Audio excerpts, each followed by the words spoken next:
अगर आप अपनी जिंदगी में परेशान होना चाहते हैं, उदास होना चाहते हैं, हताश होना चाहते हैं, तो मेरे पास एक बहुत ही अच्छा आइडिया है। आप एक डिजिटल मार्केटिंग एजेंसी शुरू कीजिए, क्योंकि इंटरनेट पे एक नया मसालेदार हॉट प्रोडक्ट बिक रहा है, जहाँ पे कई लोग आपको बताने वाले हैं कि आप टूल्स यूज कीजिए, टेम्पलेट्स यूज कीजिए और एक डिजिटल मार्केटिंग एजेंसी शुरू कीजिए, जिससे आप करोड़ों रुपए कमा पाएंगे। हाय, माय नेम इज करण धर्मसी और पिछले 12 साल से मैं खुद एक डिजिटल मार्केटिंग एजेंसी चला रहा हूँ, और वो बाबाओं वाली एजेंसी नहीं जहाँ पे हम टूल्स और टेम्पलेट्स और चैट जीपीटी को यूज करके क्लाइंट्स को बल्क में सर्विसेज चिपका देते हैं। मैं एक असली वाली डिजिटल मार्केटिंग एजेंसी चला रहा हूँ, तो मुझे थोड़ा बहुत पता है इस बिजनेस के बारे में, और इसीलिए इस वीडियो में मैं आपको बताने वाला हूँ क्यों आपको ये बाबाओं वाली टूल्स वाली टेम्पलेट्स वाली एजेंसी बिल्कुल नहीं शुरू करनी चाहिए। अगर आप अपनी जिंदगी में चाहते हैं शांति, अगर आप चाहते हैं अपने बारे में अच्छा फील करना, तो आपको इससे क्यों दूर रहना चाहिए। देखो यार, पहली बात तो मुझे ना बाबाओं के इस बात से बहुत चिढ़ मचती है, जहाँ पे सारे बाबा बोलते हैं ना,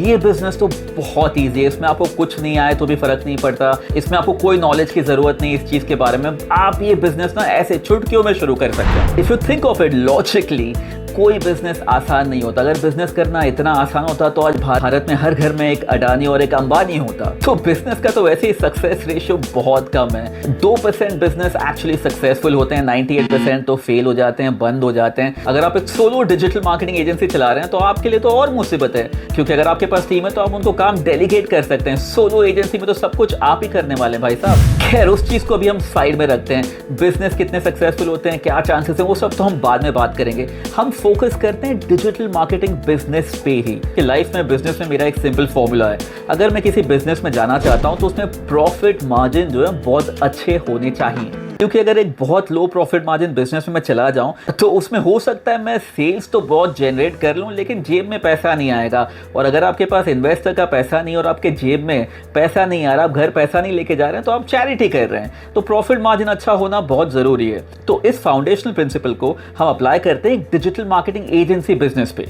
देखिए, यहाँ पे मैं थोड़ा सा एक अज्यूम कर रहा हूँ कि आप कोई बाबा का वीडियो देख के आए और आप एक बाबा टाइप एजेंसी शुरू करने वाले हैं, जहाँ पे आप टूल्स और टेम्पलेट्स का इस्तेमाल करेंगे, या फिर आप कोई ऐसे इंसान है जिसको डिजिटल मार्केटिंग की बहुत नॉलेज नहीं है, लेकिन किसी बाबा ने बोला है कि नॉलेज की जरूरत नहीं है, एक एजेंसी ऐसे ही आराम से बिना नॉलेज के शुरू कर सकते हैं, उनका टूल्स, उनके टेम्पलेट्स, उनका आशीर्वाद लेके। तो जब आप एक टूल्स, टेम्पलेट्स और आशीर्वाद वाली एजेंसी चलाते हैं तो उसमें एक चीज तो आप समझ लीजिए कि आप कोई बड़ा अमाउंट चार्ज नहीं कर पाएंगे।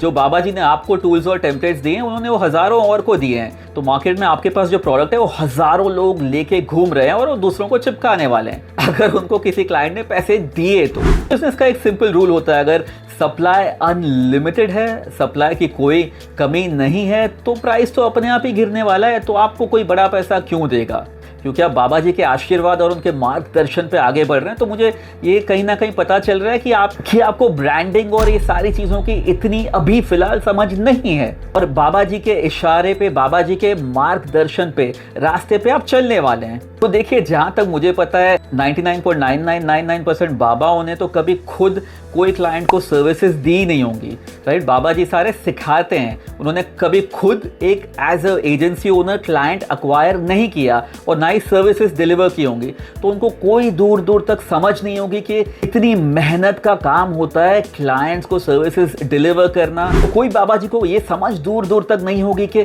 क्लाइंट्स के एक्सपेक्टेशंस क्या होते हैं। स्पेशली अगर आप इंडिया में काम कर रहे हैं तो क्लाइंट्स हमेशा पूछते हैं, भाई माइलेज कितना देगी, रिजल्ट्स कब आएगा, आरओआई कब आएगा, आपको मैं 10 रुपए दे रहा हूं तो मुझे करोड़ रुपए बना के आप कब दोगे। ये सब बाबाओं को नहीं पता होता। तो क्लाइंट को कैसे मैनेज करना है, उनके एक्सपेक्टेशंस क्या होते हैं, उनको रिजल्ट्स कैसे डिलीवर करना है, इन सब से बाबाओं का दूर दूर तक नाता नहीं है। बाबा तो आपको कहेंगे ये सारी मोह की बातें हैं बेटा, आप सिर्फ मेरे मार्ग पे चलो। तो बाबा तो आपको बोल देंगे मेरे आशीर्वाद, मेरे कोर्स पे चलो और आपको लाखों रुपए मिलेंगे, लेकिन ऐसा बिल्कुल नहीं होने वाला है। आप बाबाओं के फॉर्मूला पे चलोगे तो भी आप मुश्किल से, मैं आपको बोलता हूं कि आप 20-25 हजार रुपए वाले क्लाइंट मुश्किल से, अगर वो हो पाया तो, मेजॉरिटी लोगों को तो क्लाइंट्स मिलने नहीं वाले, लेकिन अज्यूम कर लेता हूं आप थोड़े टैलेंटेड हैं, आप स्मार्ट हैं, तो आप 20-25 हजार रुपए वाले क्लाइंट्स निकाल लेंगे। अब करते हैं मार्जिन की बात। तो 20-25 हज़ार रुपए में या तो एक चीज़ हो सकती है, आप सारे टूल्स और टेम्पलेट्स यूज़ करके क्लाइंट्स को सर्विसेज डिलीवर करें, और जब आप ये करने जाएंगे तब आपको पता चलेगा कि क्लाइंट बोलेगा, अरे भाई ये क्या दिया है तुमने, अगर चैट जीपीटी से कुछ निकालना होता तो मैं तुझे क्यों पैसे देता, मैं चैट जीपीटी का सब्सक्रिप्शन खरीद के मैं खुद ही निकाल लेता 1 मिनट में। तो ये रिजेक्ट है। तो जैसे ही आप सारी चीज़ें लेके जाएंगे अपने क्लाइंट के पास, क्लाइंट सारी चीज़ें रिजेक्ट करेगा, बोलेगा मुझे बेटर लेके आओ, इससे अच्छी चीज़ लेके आओ, अच्छी चीज़ लेके आओ, अच्छी चीज़ लेके आओ, तो आपका क्लाइंट कभी खुश नहीं होने वाला। और तब आपको शायद पता चलेगा कि oh my God, there is a problem here. बाबा जी के दिए हुए सारे टूल्स और टेम्पलेट्स तो क्लाइंट को पसंद ही नहीं आ रहे हैं। टूल्स और टेम्पलेट्स वाले बाबा की बात सुन के जब आप सारी चीज़ें क्लाइंट्स को डिलीवर करेंगे तो आपके पास ये सबसे बड़ी चुनौती होने वाली है कि क्लाइंट को कभी कुछ पसंद नहीं आने वाला। और जब आप क्लाइंट्स को सर्विसेज डिलीवर करेंगे तो क्या क्लाइंट खुश होंगे? बिल्कुल नहीं, क्योंकि टूल्स और टेम्पलेट से कभी आप क्लाइंट्स को रिजल्ट्स डिलीवर नहीं कर पाएंगे। और जैसे कि मैंने आपको थोड़ी देर पहले बताया था, इंडिया में लोग क्या पूछते हैं, माइलेज कितना देगा। तो आपके टूल्स और टेम्पलेट्स कितना रिजल्ट्स जनरेट कर पाएंगे, कितना आरओआई ड्राइव कर पाएंगे? ना के बराबर। तो जब ऐसा होगा तो क्या क्लाइंट खुश होगा? नहीं। और क्लाइंट बोलेगा भाई मुझे पैसा रिफंड कर दो। आप बोलोगे नहीं नहीं रुकिए, मेरे पास दूसरे टेम्पलेट्स हैं, मैं उसको यूज़ करके आपके लिए रिजल्ट्स लाता हूँ। और यही स्टोरी आपकी लगातार चलती रहेगी, जहाँ पे at the end of the month आप काफ़ी सारा काम कर चुके होंगे और क्लाइंट आपको बोलेगा रिफंड करो। और फिर हो सकता है आप क्लाइंट के साथ झगड़े टुकड़े बाबा जी से बात करें, बाबा जी के आशीर्वाद से क्लाइंट आपको 1 महीने का पैसा दे भी दे, लेकिन क्लाइंट बोलेगा मैं तेरी सूरत कभी नहीं देखूंगा इसके बाद। तो आपने क्लाइंट गवा दिया। तो देखिए अभी तक हुआ क्या, आपने एड्स में पैसे खर्च किए, लीड्स जनरेट करने के लिए, आपने कॉल्स पे मेहनत की क्लाइंट्स को क्लोज करने के लिए, और फिर आपने सर्विसेज डिलीवर करने में अपना टाइम लगाया, और फिर भी क्लाइंट खुश नहीं रहा 20-25 हज़ार रुपए के लिए, जिसमें आप काम कर रहे होंगे 6-7 लोगों का। हाँ, आप टूल्स और टेम्पलेट्स यूज कर रहे हैं, लेकिन जितने टूल्स और टेम्पलेट्स ऐसे हैं जिनका कोई फायदा नहीं है, जिससे किसी को कोई रिजल्ट्स नहीं आते हैं, और इवेंचुअली आपका टाइम ही वेस्ट होता है। 20-25 हज़ार रुपये चार्ज करके सर्विसेज का मार्जिन आपका वैसे ही बहुत छोटा था, उसमें से ऐसे क्लाइंट्स ड्रॉप ऑफ होंगे या रिफंड मांगेंगे, तो लो मार्जिन के साथ साथ आपका काफ़ी सारा टाइम वेस्ट होगा। लेकिन चलिए एक बात ये अज्यूम कर लेते हैं कि आपके बाबा जी ने आपको आशीर्वाद दिया और आपने क्लाइंट्स के साथ झगड़ पुगड़ के आपने उनसे 1 महीने के पैसे तो ले लिए, वो क्लाइंट वहाँ पे चला गया, वो आपको वापस कभी नहीं देखने वाला, ना आपका फ़ोन उठाने वाला है। यहाँ आती है बिजनेस की सबसे बड़ी प्रॉब्लम, वो है कस्टमर लाइफ टाइम वैल्यू। जी हाँ, रिपीट परचेस अगर आपके बिजनेस में ना हो तो वो बिजनेस इतना अच्छा नहीं होता, और आप बहुत कम पैसा घर ले जाते हैं अगर आप कुछ पैसा ले गए तो एक अच्छे मार्जिन के साथ साथ आपका गोल होना चाहिए क्लाइंट आपके पास लगातार आए। और अगर आपके क्लाइंट्स आपके बुरे टेम्पलेट्स की वजह से आपको हर महीने ड्रॉप हो रहे हैं, छोड़ के जा रहे हैं, तो आपका वैसे ही क्लाइंट लाइफ टाइम वैल्यू या क्लाइंट रिपीट परचेस बहुत कम होगा।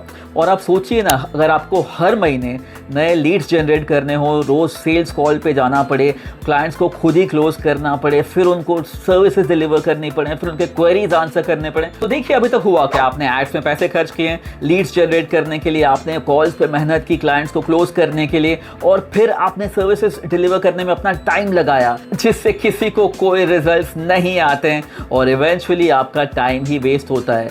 20-25 हज़ार रुपये चार्ज करके सर्विसेज का मार्जिन आपका वैसे ही बहुत छोटा था, उसमें से ऐसे क्लाइंट्स ड्रॉप ऑफ होंगे या रिफंड मांगेंगे, से चिड़ के बात करें तो कैसा लगेगा आपको?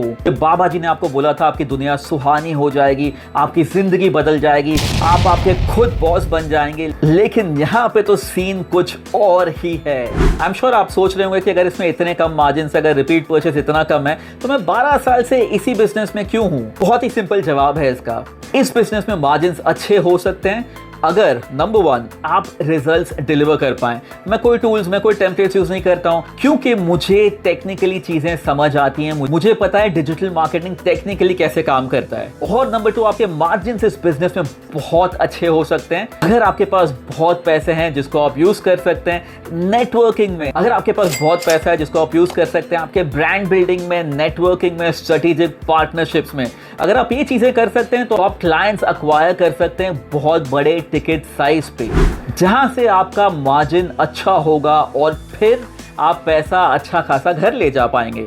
लेकिन अगर आप शुरुआत कर रहे हैं, अगर आप इसको एक साइड बिजनेस की तरह देख रहे हैं, तो ये बिजनेस बिल्कुल अच्छा नहीं है। उससे तो अच्छा मैं आपको बोलूँगा आप प्रोडक्ट्स सेल कीजिए, या फिर आप अफिलिएट मार्केटिंग के बारे में सोचिए जहां पे आपको क्लाइंट क्लोज करने की, सर्विसेज डिलीवर करने की कोई मगजमारी नहीं है। तो अगर आप सोच रहे थे एक डिजिटल मार्केटिंग एजेंसी शुरू करने का, तो मेरा सजेशन यही होगा कि मत करो। तो जब तक आप बहुत सीरियस हो इस बिजनेस को लेके, और अगर आप सीरियस हो तो पहले जाइए, कुछ साल एजेंसी में काम कीजिए, डिजिटल मार्केटिंग की अलग अलग चीज़ें सीखिए, टेक्निकल नॉलेज लीजिए, कॉन्टैक्ट्स बिल्ड कीजिए, अपना एक नेटवर्क बिल्ड कीजिए, उसके बाद सोचिए डिजिटल मार्केटिंग एजेंसी को शुरू करने के बारे में। अगर आप फिर भी आपके बाबा को फॉलो करना चाहते हैं तो मैं एक ही चीज़ आपसे कहूँगा, all the best, all the best. Oh, लगता है मैंने माइक को ऑल द बेस्ट बोल दिया तो आपको खट खट खट खट आवाज़ आ रही होगी। तो ऐसी ही ज़िंदगी होगी आपकी, डिस्टर्बेंस वाली, परेशानी वाली। तो सीरियस नोट, मैं उम्मीद करता हूँ इस वीडियो से आपको उन सारे पहलुओं के बारे में जानने मिला होगा जो शायद आपने सोचे नहीं होंगे। और मैं फिर से दोहराऊंगा कि टूल्स और टेम्पलेट से आप एक एजेंसी नहीं चला सकते, क्योंकि in reality they are mass produced. उनकी एक्चुअल बिजनेस में वैल्यू इज ऑलमोस्ट जीरो।